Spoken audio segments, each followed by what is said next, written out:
But ako, sigurado ako na ang Pilipino napipika na. Either failed promises or whatever. Kaya pagdating ng, kung nasa isip pa yan ng Pilipino, malas na. Wala, swerte natin. O boss, panalo kayong lahat. Pati si Atty. Torrio na hindi kandidato.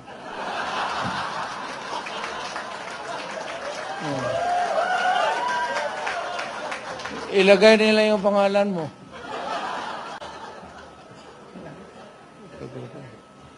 Torrion is a very good lawyer. Number 1. Kita mo si pastor nakakulong pa ngayon.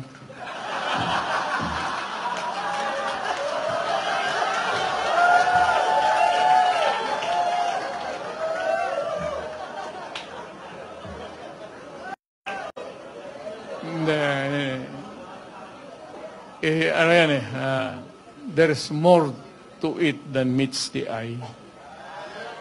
Pagka gano'n simple na kaso tapos bailable, hindi naman makabail, hanapan ng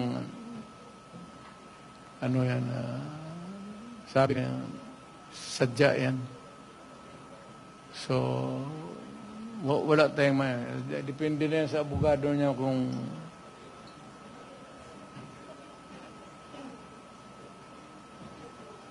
nakakabisita ba? Magbisita ako. Magbisita ako kay Pastor. So, okay, yun na.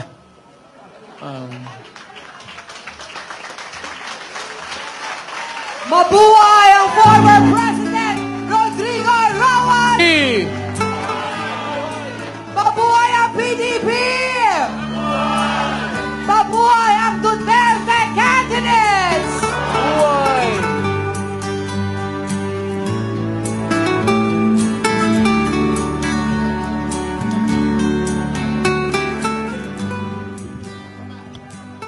May papanoorin mo. Isa ang nais nila,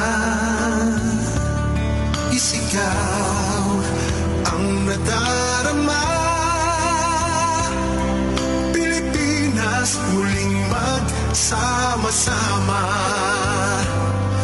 Pilipinas, Duterte.